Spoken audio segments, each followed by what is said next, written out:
We dropped Zephyr in the water almost 5 years ago, and it's been an incredible journey ever since. The last time we brought you one of these recaps was after 1 year sailing. We had left the Caribbean, crossed the Atlantic, and just entered the Med. It's been an incredible journey since then, and we're going to show you all the ups and downs in our 200th episode. Do you remember this intro for those of you that have been watching us since the beginning? I will be long gone by now. It's some kind of devotion. We have had the time of our lives sailing around the world. Having visited over 18 countries and sailed more than 25,000 nautical miles, we still feel like our journey is just beginning. So grab a beer, sit back and enjoy as we take you through the last 4 years of cruising, starting with Sicily. He's not going to be too happy because there's no beer.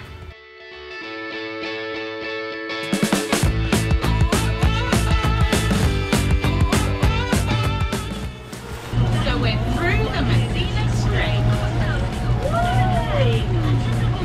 Well, we made it, guys. We're in Greece. We are often asked what has been our favorite place that we have visited on our travels. And of course, Greece always hits the top of the list.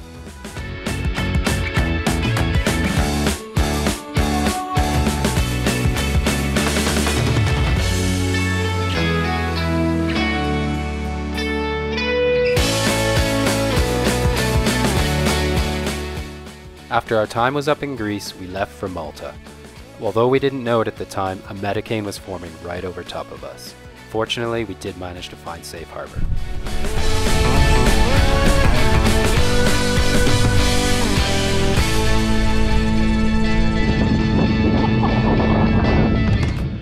After our brief stay in Malta, we made it back to Spain where we picked up 2 new crew for our Atlantic crossing back to the Caribbean. Who remembers the time that Nat learned the hard way not to wear socks when on a sailboat? On this occasion, I decided to put socks on as it was so cold. The outcome? This.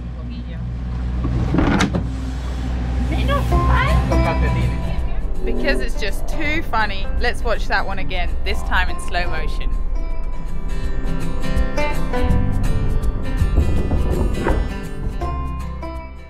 Our Atlantic crossing was not without its problems. In the first 800 miles, we'd blown the whisker pole and encountered a major engine issue. Fortunately, all was resolved.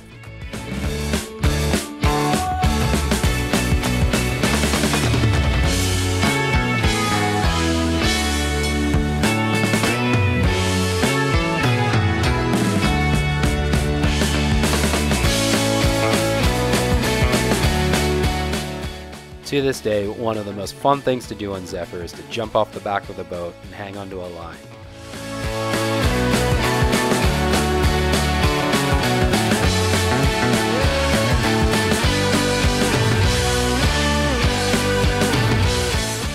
And after 3,000 nautical miles, we complete our loop of the Atlantic Ocean. Now we begin our island hopping south through the Caribbean. First up, Antigua and Barbuda.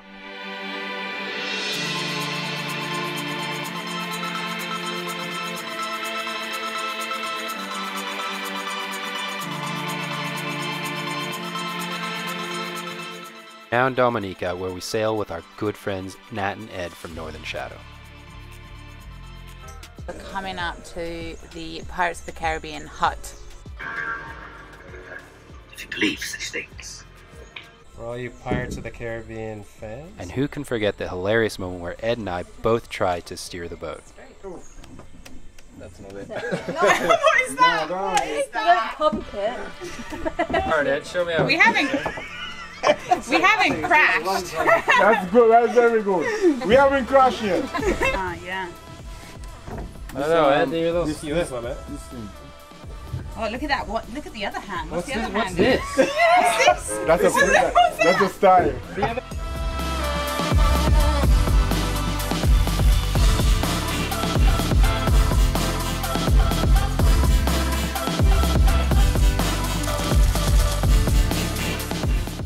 After Dominica, we make our way to St. Vincent and the Grenadines and are absolutely blown away by the marine life.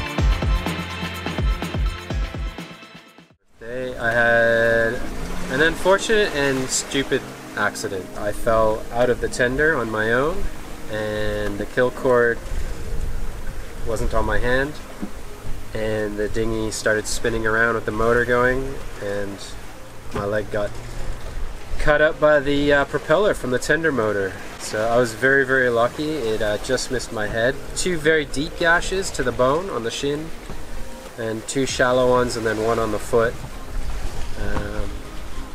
I think I was very, very lucky because it was over the bone. Had I been in like a meatier part of the leg, maybe it could have been worse, but yeah, so. We were both stark naked, having our bucket showers, and this helicopter came and it hovered a couple of 100 feet straight off of me, and got a full door open, everything. Yeah, full show. They saw everything, and yeah, I had to quickly run inside and jump on the radio. They're just asking some questions, obviously doing some checks before we arrive into Curacao.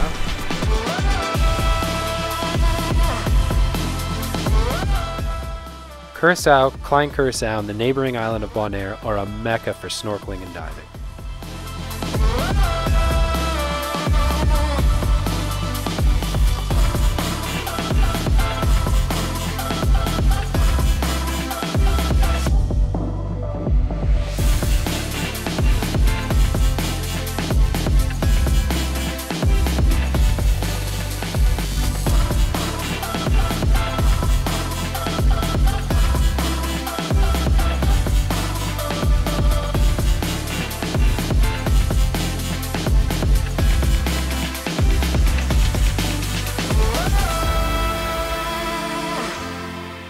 After our amazing time in Curacao, it was time to leave for Panama.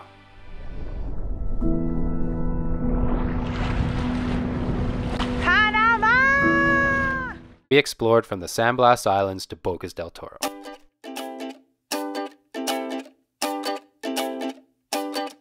First day of spring, and I just wanna sing to everything that's moving, every single little thing.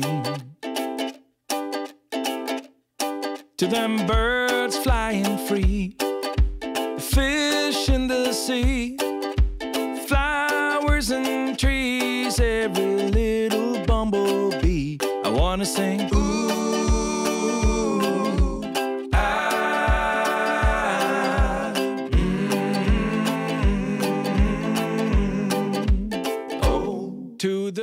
We were in Panama. We had spent so much time on the water that Nat had developed a bad ear infection right before we hauled out in Panama Marina. Drinks are on parlay. Drinks are on parlay. Drinks are on Tom because he saddled us with 12 bucks. That's true. $12 pint. Final leg, and we'll be at the Annapolis Boat Show. And then we were off to the Annapolis Boat Show, where we joined other sailing channels in the YouTube creators booth. This was an amazing experience and something we had never done before. Ice cream scoops. Got my shoes. After our trip to Annapolis, we returned to Bocas del Toro, where we sailed south to Escudo de Veragua. In a row like a little marching band, and they sing.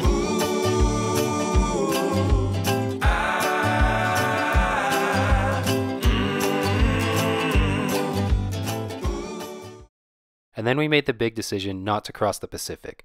Instead, we turned the boat around, sailed to Colombia, and up to the Bahamas.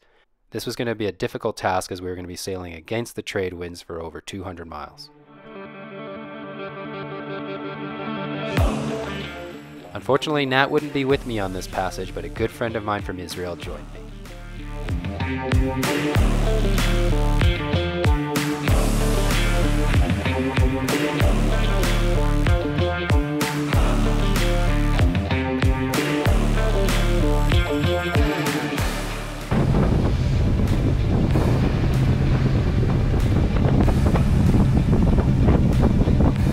Having arrived into Colombia, the first thing we did was fill the boat with as much food as possible. Colombia is a great place to provision.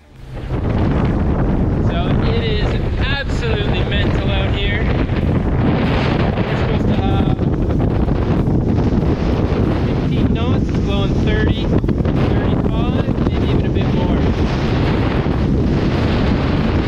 What makes departing Santa Marta, Colombia so difficult is the winds that come around the top. Often you can see winds in excess of 40 knots for weeks at a time.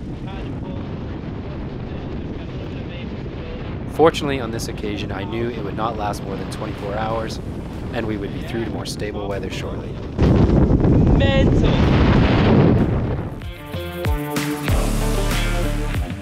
One of the more dangerous and scariest things I encountered on the entire passage to the Bahamas was when we were rounding the corner of Haiti, and we had multiple water spouts in front of us.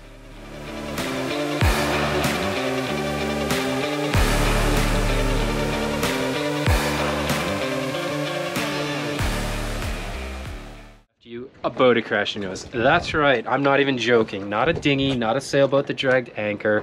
A full-size, like 28-foot power boat. These guys have rented one of these big power boats and they're cruising through this cut over here, top speed, and instead of going along the front of the beach on the side of the anchorage like everybody else has, they've decided that, hey, it's super safe and a really good idea to travel at like 35-40 knots through a ridiculously crowded anchorage full of sailboats.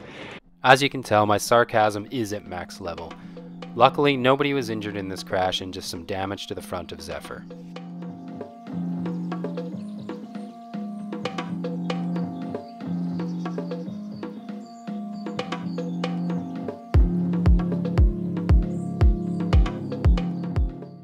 The next 3 months in the Bahamas were just filled with highlight after highlight. The marine life, the coral, and the fishing is absolutely spectacular in the Bahamas.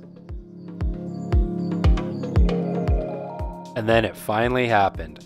We grounded Zephyr for the first time. And like everything we do on Zephyr, we always do it 100%. After the grounding of Zephyr, it wasn't long before we got to welcome patrons on board. We had Dan and Peg from the US, and we had Harry and Lisa from the UK. It was an amazing couple of weeks getting to show all these wonderful people around the Bahamas.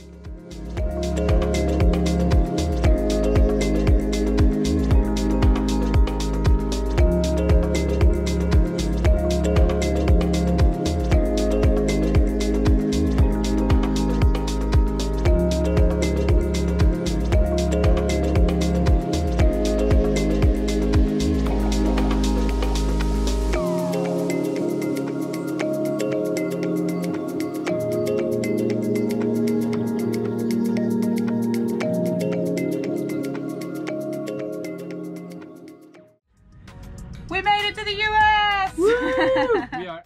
Well, it had taken 4 years, but we had finally made it to the US. And of course, what's the first thing a Canadian wants to do?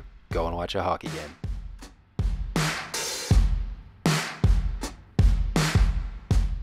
After our brief time in Fort Lauderdale comes to an end, it's time to head north. We have 1,200 nautical miles ahead of us, and it's going to be a combination of sailing and ICW.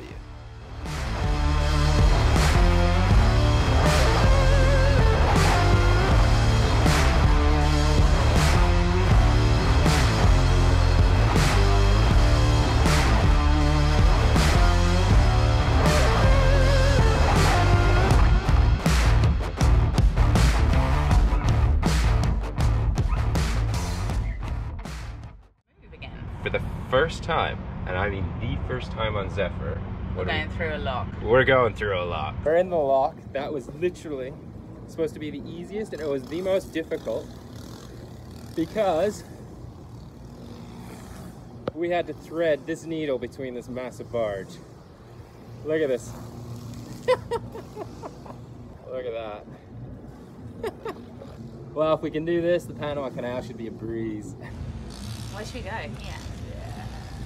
On the top. Nice. Well, we just got hit 45 knots of rain and wind. The bimini is taking a punishing. Holy crap! 42 knots! Having left the ICW, this was our introduction to the Chesapeake Bay. We had heard stories of crazy weather systems and other sailors breaking whisker poles. We had only been sailing for a couple of hours when this storm hit us. Our original plan was to sail north from Norfolk all the way up to Solomons, But our bailout anchorage was Deltaville, which is what we had to use at the end.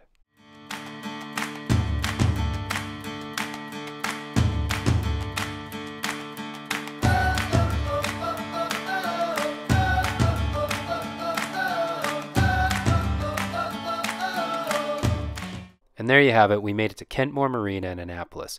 This was going to be our home for the next 4 months while Zephyr underwent a complete refit.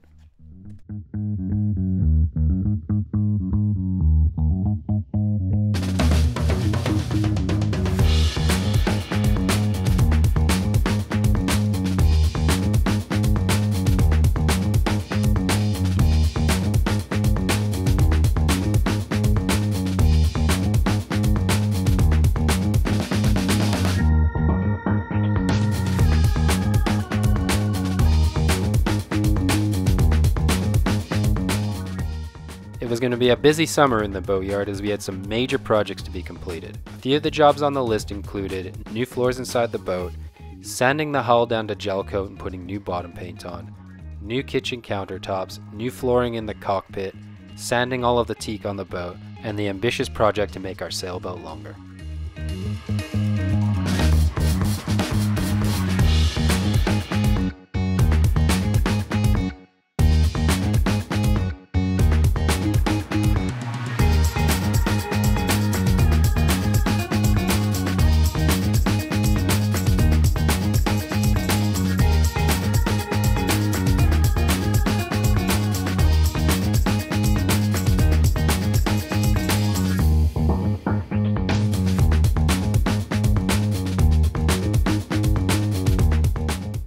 Here you can see Nat pouring the colors for the wave design for the epoxy countertops.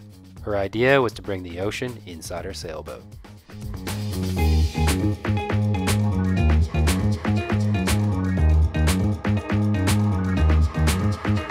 Exactly how I envisioned it. It's exactly how I envisioned it.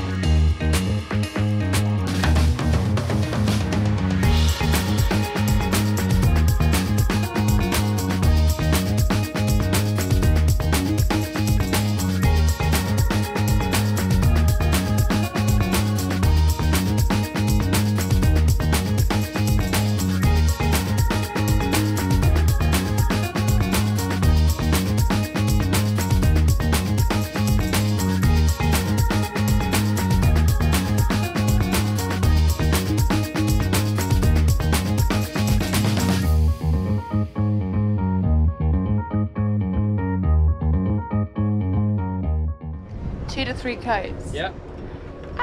Okay, let's time lapse this because I think it's going to be so cool to see it go from white to black. We were finally at the stage to bottom paint. It had been a long journey to get here, having had to sand off 3 layers of previous bottom paint.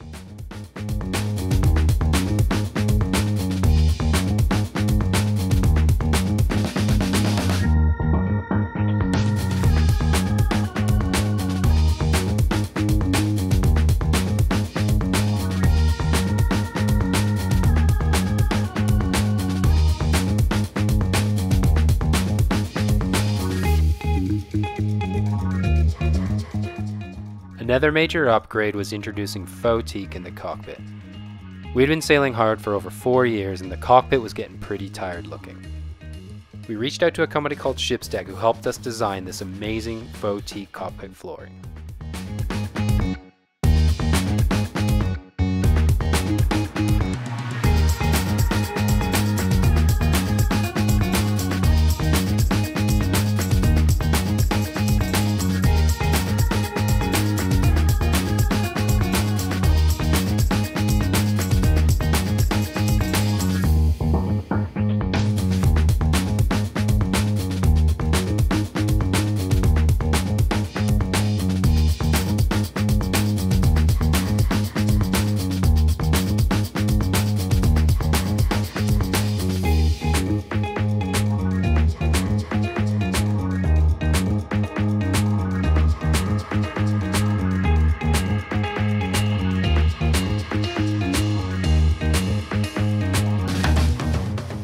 Living the off-grid lifestyle that we do, power is so important. So to improve things on Zephyr, we changed to lithium batteries and larger solar panels.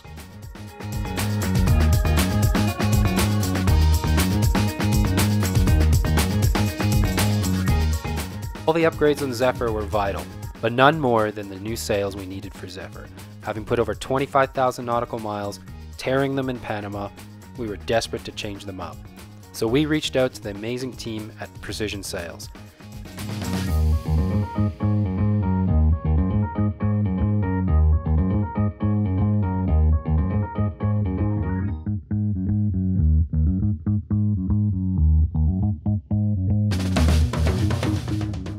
And then finally, our fold-down transom.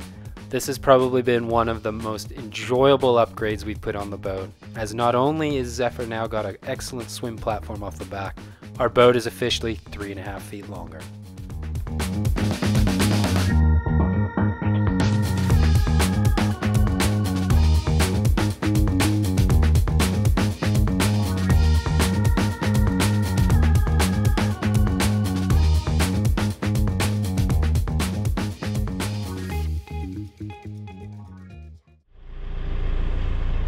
Hi Kira. And there's Flinty. Kira and Flint, two Weimaraner puppies that do everything together. From sniffing the same areas, to doing the business at the same time, to taking naps together. They have filled our boat with heaps of happiness and a ton of trouble.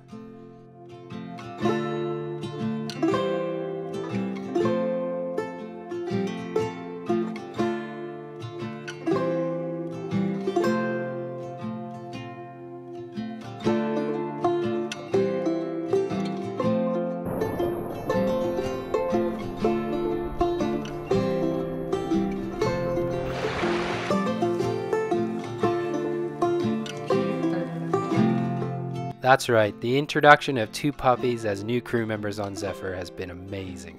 With all the projects complete on Zephyr and our new crew members on board, we turned Zephyr around and headed south, back to the Bahamas, and eventually on to Panama where we would cross the Pacific.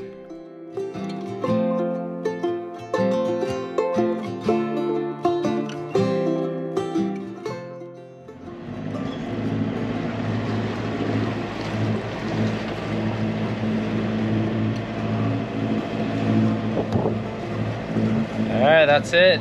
So we got about 20 hours, 115 miles. We're going to the Acklands. We're going to anchor there for the night before we head on to Great Anagua, Panama and across the Pacific. What Nat's talking about is our decision to not cross the Pacific, turn around and head back to the United States. With no regrets, we headed back through the Bahamas and up the east coast of the United States to where we are now in Norfolk.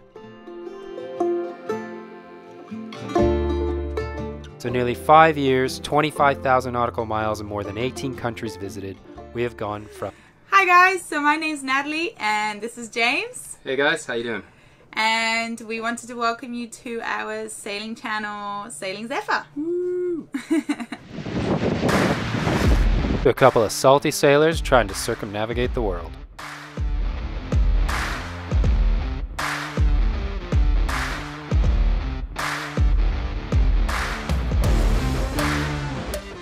A special thank you to all our patrons. Without your support, this journey would have ended years ago. If you'd like to be a part of the journey and become a patron, go to the link you see here on the screen. Another way you can support us is by hitting that subscribe button.